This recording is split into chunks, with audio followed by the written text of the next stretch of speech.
Alors, dans l'actualité de ce vendredi 22 août 2025, d'abord, c'est 420 000 pour stimuler la création artistique en Chaudière-Appalaches. C'est un moment de créativité qui souffle là, sur la Chaudière-Appalaches. Le Conseil des arts et des lettres du Québec, en collaboration avec le ministère des Affaires municipales et de l'Habitation, les MRC partenaires, dont on fait partie, et la MRC de Lilley également, et la Ville de Lévis annonce un investissement majeur de 420 000 destiné à soutenir la création artistique et littéraire dans la région. Ce financement octroyé dans le cadre du programme de partenariat territorial de la Chaudière-Appalaches permet à 15 artistes et 8 organismes culturels de contribuer activement à la vitalité de leur communauté. Pour notre région, 17 000 $ attribués à Guillaume Berger-Sidwell de la MRC de Montmagny pour la diffusion du spectacle de cirque Les Corsaires du Saint-Laurent. Émilie Klepper de Lilley reçoit 16 000 $ pour la création d'un nouvel EP avec le duo Cowgirl Cosmic et Sandra Géasson-Cloutier obtient 20 000 $ pour un projet d'art performance explorant la notion du sacré dans les milieux patrimoniaux. Et du côté des organismes, entre autres, la Biennale internationale de la sculpture de Saint-Jean-Port-Joli, qui profite de 20 000 $ pour accueillir des artistes en résidence autour du thème du kitsch, tandis que les arts de la scène de Montmagny également pourront profiter de leur opportunité, offriront une résidence technique de 8 jours à un artiste ou collectif émergent.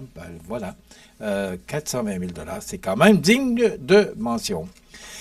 Maintenant, à Montmagny, la conseillère municipale du district 5, Sylvie Boulay, qui confirmait hier par voie de communiqué qu'elle sera candidate de nouveau aux prochaines élections. Elle sollicite un troisième mandat. D'ailleurs, elle affirme vouloir poursuivre le travail entamé au cours des dernières années. Sylvie insiste sur son désir de continuer à défendre les intérêts de ses concitoyens et à bâtir un avenir durable pour Montmagny. Donc, la campagne électorale là, qui commence, là, officiellement, c'est le 19 septembre, mais là, on commence de plus en plus là, à entendre des noms de personnes qui vont se présenter là, dans les différentes municipalités de la MRC de Bellechasse, Montmagny, Lilley et Kamouraska. Et ça s'annonce animé, cette campagne électorale, parce qu'on a déjà 2 candidats à la mairie de Montmagny, Gabriel Brisebois et Pierre Bouffard. Probablement ou possiblement d'autres noms pourraient s'ajouter. Et aussi, au niveau municipal, il y a différentes personnes là, qui ont affiché leur candidature. Je vous rappelle que si vous n'entendez pas de noms qui ont été mentionnés, ou moi j'ai demandé, ou je demande à tous les candidats et candidates de nous faire parvenir leur communiqué de presse, et avec ce communiqué-là, on confirme on confirme la nomination, ou pas la nomination, mais je cherche le bon mot, là, la candidature de ces gens. Donc, on fonctionne par voie de communiqué pour bien comprendre les tenants, les aboutissants de la candidature de ces gens. Alors, on fonctionne par voie de communiqué. La Société canadienne d'hypothèques et de logement, la SCHL, qui confirme que le secteur résidentiel canadien continue de progresser, c'est 3,7 % en juillet d'augmentation quand même pour le Canada, bien sûr, mais c'est bon parce que c'est bon pour nous aussi, parce qu'on parle beaucoup que la mise en chantier au niveau rural, au niveau régional, est très bon. Si on regarde à Montmagny et qu'on voit à quelle vitesse monte si on regarde le projet de M. Jean-Yves Fortin, là, c'est quand même de beaux projets. Puis il y a beaucoup là, de logements là, qui se sont construits au cours des dernières années. Donc, notre région ne fait pas exception à cette augmentation et elle est confirmée par la Société centrale d'hypothèques et de logement. Aussi, je vous rappelle sur la scène locale que c'est votre dernière chance en 2025 de vivre l'expérience Souper-Théâtre au Théâtre Beaumont-Saint-Michel parce qu'il y a des supplémentaires là, pour jeudi le 28 et vendredi le 29 août et le samedi 30 août à 20h. Donc, il reste encore de bonnes places. Mais ça se terminera après quoi? C'est plus de 24 000 spectateurs qui ont applaudi chaleureusement les artistes à la fin des représentations. Donc, ce beau théâtre qui a souligné ses 50 ans d'histoire, le Souper-Théâtre Beaumont-Saint-Michel, c'est la dernière semaine qui s'en vient pour pouvoir en profiter. Sur la scène provinciale, nationale et internationale, hier, c'est M. Bonnardel qui est passé devant la commission galant pour l'histoire, là, cette histoire de satellite, là, ce fiasco, comme on le nomme, et comme c'est nommé d'ailleurs par le journaliste Nicolas Lachance, du Journal de Québec. Euh, le titre du texte de Nicolas Lachance, c'est « Bonnardel plaide l'ignorance ». Bon, François Bonnardel qui plaide l'ignorance malgré ses inquiétudes concernant l'explosion des coûts, le report du projet et l'apparition de risques. Le ministre soutient que la SAC lui a dissimulé le portrait réel du fiasco SAC-LIC. Bon, il était ministre à ce moment-là, il était là. D'ailleurs, aujourd'hui, c'est Mme Guilbeault qui passe devant la commission Galland. Mais comment on peut comprendre? Moi, je regarde des brides, là, parce que c'est quand même très long, là, mais je regarde des brides, puis des fois, il est permis de se poser des questions, savoir comment ça qu'on en est arrivé là, avec un déficit là, le projet, c'était 480 quelques millions,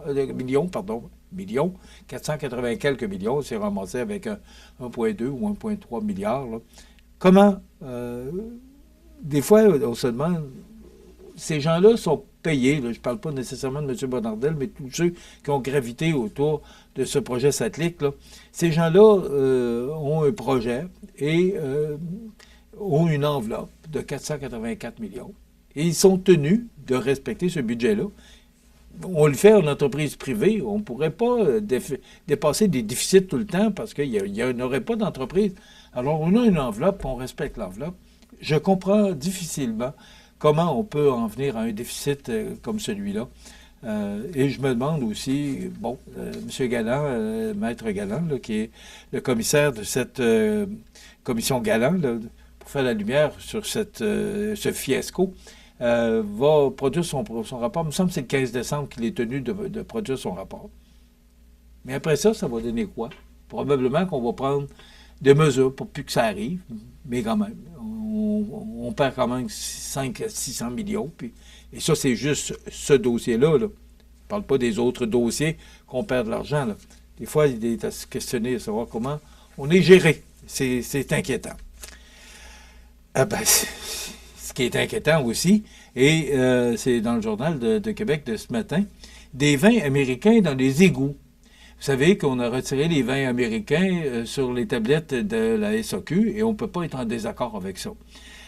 Maintenant, c'est que la Société des alcools du Québec, nous apprend l'agence QMI ce matin, pourrait prochainement détruire pour 300 000 $ de produits américains, soit des milliers de bouteilles. Et on va envoyer ça dans les égouts. En tout cas, on verra prochainement comment on va procéder là, pour se débarrasser de ces vins-là. Pourquoi... Oui, je comprends, là, les tarifs douaniers, tout ça, mais pourquoi qu'on ne fait pas une vente à moitié prix, ou je ne sais pas. La SAQ les a payés, ces vins-là. Alors pourquoi ne pas les vendre à moitié prix pour liquider? En tout cas, moi, c'est une idée que je donne, là, mais au lieu d'envoyer ça, on dit dans les égouts, là, est-ce que ça ira vraiment dans les égouts? C'est questionnable, là, mais... Pourquoi ne pas en disposer? Pourquoi ne pas faire profiter les gens puis de dire, ben, on ne veut plus vendre de vin américain à cause des tarifs douaniers? Parfait, c'est une décision de la SAQ qu'on respecte. Maintenant, on va se débarrasser des vins américains à moitié prix, puis après quoi, ben, ce sera des vins québécois particulièrement ou d'autres pays qui seront sur les tablettes de la SAQ. Vous vous êtes probablement posé la question, ben, on se permet de penser tout haut. Des élèves privés de leur téléphone jusqu'à 5 jours, les sanctions entourant l'usage du cellulaire se précisent dans certaines écoles. Ce sont des règles et des sanctions. Bon, il y a un règlement maintenant qui est passé là-dessus. Pas de cellulaire à l'école. Et là, on dit que si on trouve des jeunes qui utilisent leur cellulaire à l'école, ben, ils pourraient être sanctionnés et voir jusqu'à 5 jours, pas de cellulaire. Il y en a qui vont trouver ça dur. Et ça brasse chez Hydro-Québec. Les graffitis sur environ 500 camions ont jusqu'ici coûté plus de 200 000 $ en frais de nettoyage. Donc, plusieurs camions d'Hydro-Québec qui se sont transformés en panneaux de revendication syndicale un peu partout au Québec, ce qui coûte des centaines de milliers de dollars en nettoyage. C'est sous la plume de David Descoteaux de ce matin du Journal de Québec. Et voilà, lundi, on rencontre Tony Pelletier pour les productions Ténor, entre autres, ce sera notre invité. Et on termine la programmation de l'été chaud ce soir avec Mademoiselle Bottine à Place Montel du cinéma en plein air. Ben voilà, je vous souhaite de passer une excellente fin de semaine. À lundi.